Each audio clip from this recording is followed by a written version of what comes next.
նման բան չի ասվել։ Հայտարարել է ազգային ժողովի նախագահը լրագրողների հետ զրույցում արձագանքելով հայաստանյան որոշ շրջանակների մեկնաբանություններին, թե իբր Թուրքիայի արտաքին գործերի նախարար Հական Ֆիդանը աջակցություն է հայտնել Հայաստանի վարչապետին այս տարի սպասվող ընտրություններում։ Ալեն Սիմոնյանի դիտարկմամբ թրիփ նախագծի համատեքստում թուրք պաշտոնյայի ասածն այն է, որ խաղաղությունը մեր տարածաշրջանում այլևս իրողություն է եւ թշնամանքի էջը երկուստեք կարողացել ենք փակել։ Հիշեցնեմ, թրիփ գործընթացներից Թուրքիայի ակնկալիքների մասին խոսելով Ֆիդանը նախ հիշեցրել է, որ Հայաստանում հունիսին ընտրություններ են, ապա հավելել. մենք տեսնում ենք, որ Հայաստանի վարչապետ Նիկոլ Փաշինյանը ներկայում առաջատար է հասարակական կարծիքի հարցումներում։ Մենք անկեղծորեն աջակցում ենք այն կառուցողական դիտարկմանը, որը նա ցուցաբերում է այս հարցում։ Այս մոտեցումը, այս կամքը պետք է շարունակվեն։ Մարդը բառացի ասում է, որ հանրությունը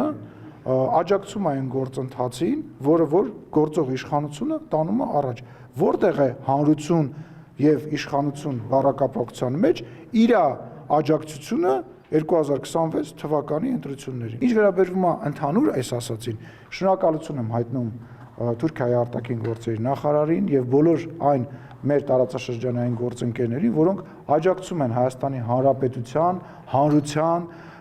մեծամասնության,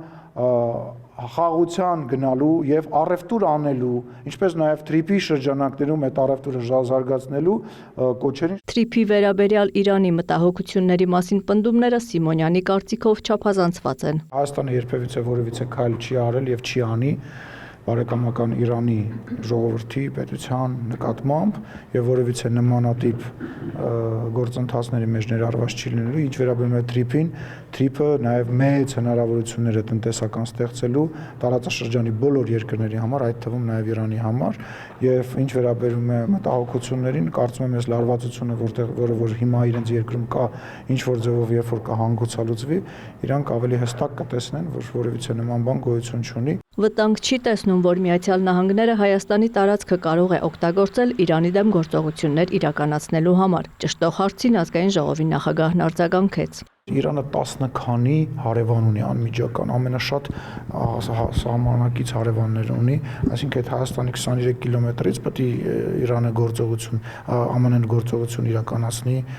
բանի Իրանի նկատմամբ։ Իրանին վերջի գործողությունների ժամանակ, եթե չեմ սխալվում, իրանք ԱՄՆ-ից ինքնաթիռը թռավ, եկավ հասավ ստեղ, իր գործողությունը իրականացրեց, գնաց։ Որքանով է Հայաստանը վստահ, որ Միացյալ Նահանգները թրիփի պայմանավորվածությունները իրականություն կդարձնի։ Սիմոնյանը շեշտեց, քայլերը, որոնք իրականացվում են, Հայաստանի շուրջ ռիսկերը նվազեցնելու նպատակ ունեն։ Այսօր, որ 49 տարով այդ պայմանագիրը կնքվել է, դա նշանակում որ առնվազն 49 տարով ԱՄՆ-ն ինչ որ չափով բավականին մեծ նաև անվտանգություն է բերել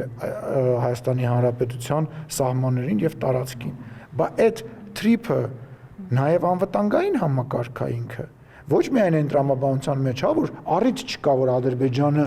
խնդրեմ ունենա իր մի շրջանից մյուս շրջան ապրանք տեղափոխելու, ոչ միայն այն պատճառով, որ մենք նաև առևտուր ենք անում եւ դա ամրապնդում է, հետաքրքրություն ունի ԱՄՆ-ն այստեղ։ Ազգային ժողովի նախագահը կարևոր է համարում նախկին մեկ կենտրոնից կախվածության վերացումը, մանրադրամ չդառնալու համար։ Խորհրդարանի ղեկավարին չի զարմացնում տեղեկությունը, որ Բաքվի արևմտյան Ադրբեջան ծրագիրը Ալիևի նախաձեռնությամբ ու պետական ֆինանսավորմամբ է առաջ մղվում։ Ինչպես կարող է որևէ քաղաքական նարատիվ գոյություն ունենալ առանց այդ երկրի ղեկավարի իմացության։ Սիմոնյանն այդուհանդերձ խորհուրդ է տալիս ուշադրություն դարձնել Ալիևի հայտարարությունների փոփոխությանը։ Տեսնում ենք մենք հայտարարությունները, մենք աշխատում ենք ադրբեջանական կողմի հետ, այդ հայտարարությունները փոխվում են, այդ խոսակցությունները փոխվում են։ Եթե դուք 4 տարվա, 3 տարվա առաջվա հայտարարությունները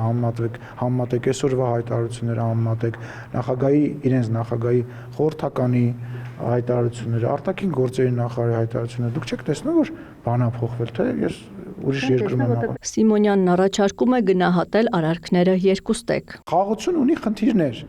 Խաղաղությունը, որ հաստատվել է, ունի խնդիրներ եւ դրա համար է վարչապետը ասում, որ մենք պետք է իրան փայփայենք, գուրգուրենք, փորձենք առաջ տանենք։ Իհարկե Ադրբեջանի կողմից արված քայլեր կան, որոնք որ բացասական են եւ մենք իրենց դրա մասին ասում ենք եւ իրանք իրենց հերթին մեզ էին ասում։ Անդրադարձ եղավ նաև գերիների խնդրին։ Ալեն Սիմոնյանն ասաց, որ գերիների եւ անհետ կորածների վերադարձի հարցով զբաղվելու են այնքան ժամանակ, մինչեւ մեր հայրենակիցներից որևէ մեկը չմնա այնտեղ։ Դա ժամանակի հարց է, ընդգծեց խորհրդարանի ղեկավարը։ Պարգևավճարների թեման չշրջանցելով լրագրողները ազգային ժողովի նախագահին աղքատության մակարդակը հիշեցրին։ Այն մարդիկ, ովքեր որ ուզում են, որպեսզի Հայաստանի Հանրապետության յուրաքանչյուր քաղաքացի լավ ապրի,